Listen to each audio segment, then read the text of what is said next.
Hey guys, welcome back. Today I'm going to be showing you a full detailed tutorial on how to customize your lace. I'm talking 5x5 closures, I'm talking 4x4, and I'm also talking a frontal.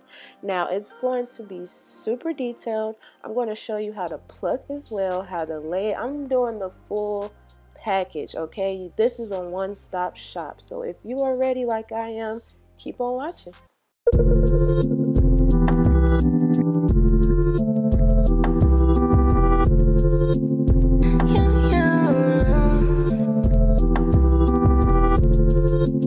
So getting straight into it, I'm going to use the Prism Lights Violet Purple Bleach, and you can use any 40 volume developer. This purple bleach just helps tone it in advance. I usually use Ion Color Brilliance, but it's out of stock. You're going to need purple shampoo. Shimmer Lights is best, but I got this one. It works just the same. You can get you some freeze spray or any hairspray, and I got these aluminum foil sheets from Dollar Tree for $1. Okay, sis? So let's get right into it. These 3 closures are from my collection. I'm going to be showing you a 5x5 closure, well actually 2 5x5 closures and a 4x4. We're going to bleach all of these. The purpose of bleaching your knots is to get rid of those little dots at the root. You want it to look as much as scalp as possible. So I'm showing you the difference between the 5x5 and the 4x4. The 4x4 is a little bit smaller.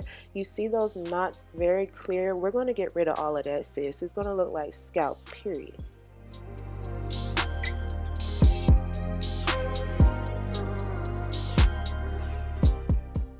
So a lot of closures and frontals come with baby hair. You want to make sure that's out of your way. You do not want any bleach in your hair. So I just give it a good spray first. Make sure everything is brushed back so it does not get in your way. It's no bleach going to get in. And I'm going to be showing you how you don't over bleach your closures or none of that. I'm going to show you how to get the best consistency. So let's do it. So since I am bleaching 3 closures, I'm going to use a full scoop. That little scooper comes in the bleach, but you want to gradually put in your developer. You do not want to put too much developer at first because you do not want this consistency to be too thin. The reason why you over bleach your knots is because it's way too thin. You want a toothpaste consistency, so you're just going to keep stirring little at a time. Now, you don't want it to be too thick, but you also do not want it to be too thin. So I would rather it be way thicker than thinner, but I'm going to show you how it looks. But again, you just want to gradually add in your developer until you see it's a great consistency. And if you do it too thin, of course, just add more powder. But I like for my bleach to be able to kind of fall off of the knife, and I am using a butter knife. You can use not a spatula, I always do this, a whisk, but make sure it's stirred really well. And I just kind of know what I'm looking for, so when it's like droppable, when it's like, that's just the perfect consistency. I hope you can see. I really don't know how to explain it, but that's the perfect thing I'm looking for. It can drop off the knife, but not too much.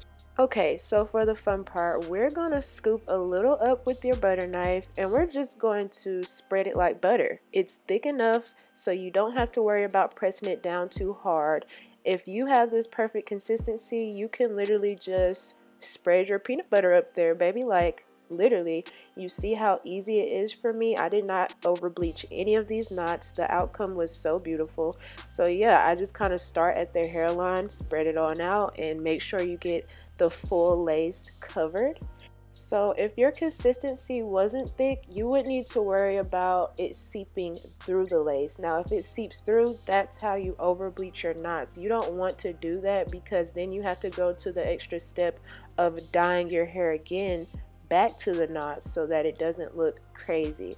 Once the bleach processes, it kind of rises up into the lace anyway, so when it's too thin, it could really be a hot mess with the rising. So you just want it to be thick enough to cover the lace.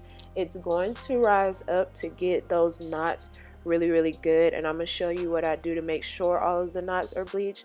But yeah, we're just going to make sure all of this lace is covered. We do the same thing for everything, and the outcome is bomb.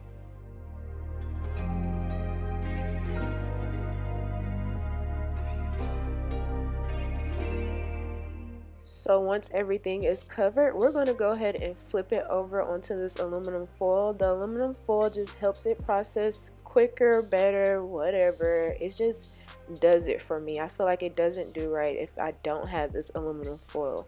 So I actually threw in this clip really fast. I'm just showing you the same thing I do with my frontal. This is my 13x4 frontal.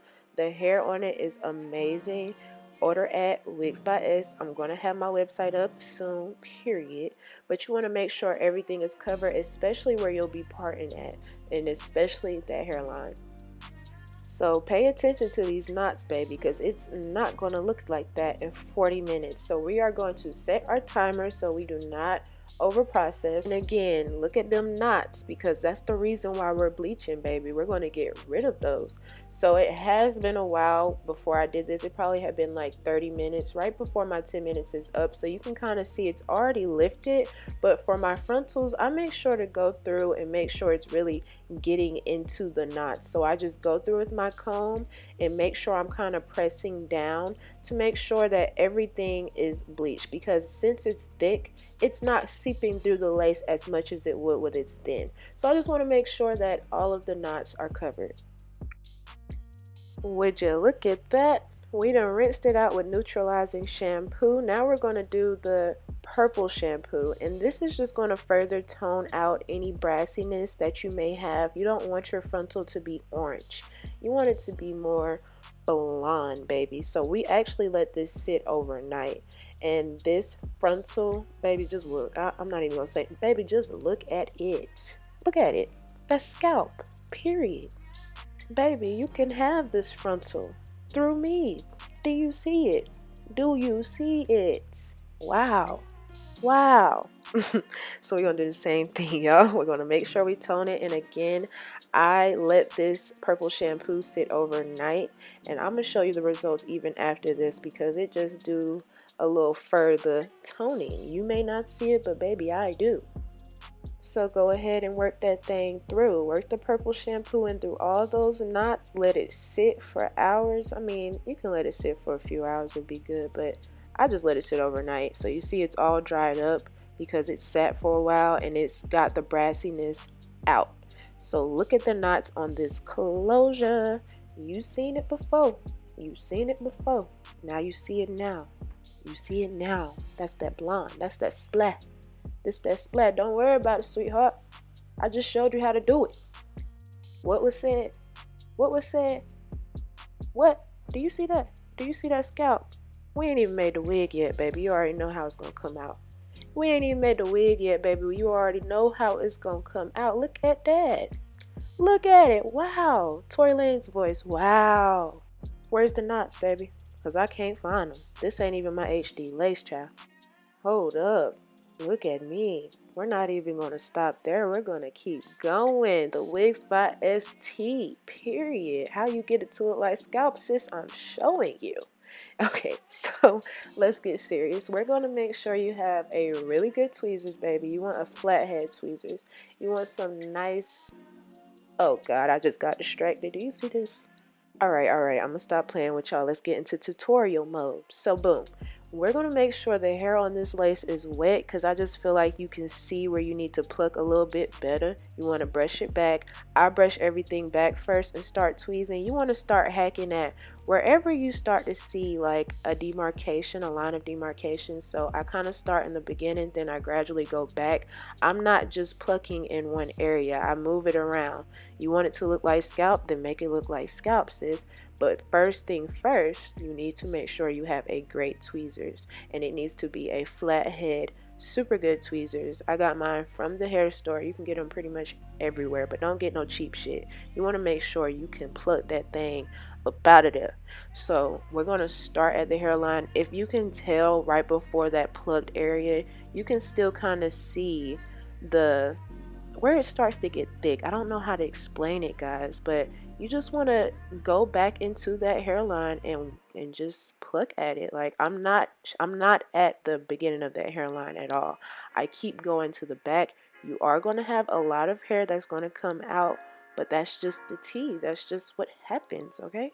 Another reason why you want to make sure your hair is wet is because you can see more of where it's going to start really thinning and trying to bald at. You do not want to bald your closure or frontal. I know that's the look that's going on right now, like when it's super, super, super plucked, but that's not going to last at all. Like your frontal will last a few weeks and it's going to be bald, sis. First of all, nobody's real hairline is super thin like that. And if it is, baby, it's because you're thinning. You need to get some wild hair growth, some Jamaican black castor oil. You need something, but that ain't it.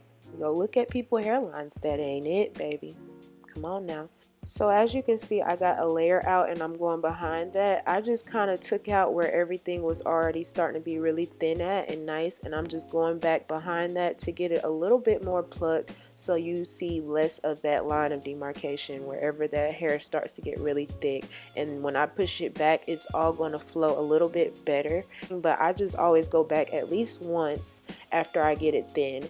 Of course, with super thick closures like the 4x4 I have that I'll show you at the end, you do have to do a little bit more tweaking, but I just go back and forth. We're going to brush it back, pluck some more, do whatever you have to do. Just keep playing with it and making sure it's how you want it to be. And again, use water to show you the true look of everything, and I'm liking how that looks, so I'm gonna just stop there. So because you have these nice bleach knots, you can now part anywhere on your closure. And this is why I love 5x5 closures, because you can get any type of part you want. You want a middle part, you want a curved side part, you want a deep side part. All of that you can get from the 5x5 closures. Again, these are my closures and you can purchase through me. I will have a website up soon, but for now you can go on my wig page at Wigs by S to purchase. And we're just going to pull out a super thin layer, you heard that, to create your baby hairs. You do not want no thick baby hairs, child. Super thin. We're going to cut it with a razor, an eyebrow razor, super easy. I don't like long baby hairs, so I kind of cut it up short. You do want to start a little long and then go back in to cut it as short, because once it's cut, you know. But right now I did run out of mousse, so I'm really just using water to lay my baby hairs right now, and it honestly set really nicely. So I just keep playing around with them. Make sure you cut them nice and short so it don't look too crazy. I know some people don't like baby hairs, so this is optional, but I'm just showing you what I do. And for the parts, to clean up your parts, again, you're going to get a super thin layer out and really just pull it out. Of course, you want to make sure that your part is straight before you start pulling anything out, before you get like a slanted part. This wig was for sale. I'm pretty sure it's going to be sold by the time this video go up, but of course it can be recreated. So last but not least, I want to show you how to pluck a really thick frontal or closure, because not all of them come as pre-plucked or can be plucked as easily. So again, make sure that hairline is completely wet. Don't judge my water bottle. We're going to do the same thing, but you just want to be careful because you don't want to over pluck. So again, starting at the beginning of the hairline and moving gradually back, you want to go back and forth and make sure that you're getting it how you want it to look. And it will come out just the same. Sometimes cheaper frontals or closures can be a pain and you just have to pluck a little bit longer, but you just have to have patience. It'll come out just as well. Also, as you can see, I went ahead and put the part in before I started plucking, just because I don't want to over pluck a section to where now my part will look kind of bald. So I just go ahead and do my part first, especially with a side part closure. I actually did go back into this hairline and pluck again off camera, but it came out great. My client loved this wig so much. It sold before I could even post it, child. So, and she already gave me a review and everything. So I mean, I'm telling you, sewing machine, customized wigs, you know where to go. If you can't go to Wigs by S, baby, where the hell could you go? Y'all, it's literally 4 o'clock in the morning, so I'm tripping. I know this video is funny as hell, but listen, thank you for watching. I hope you learned something. If you did, leave a comment below. Do you see that? Yeah. Only at Forever Essence Wigs by S, period.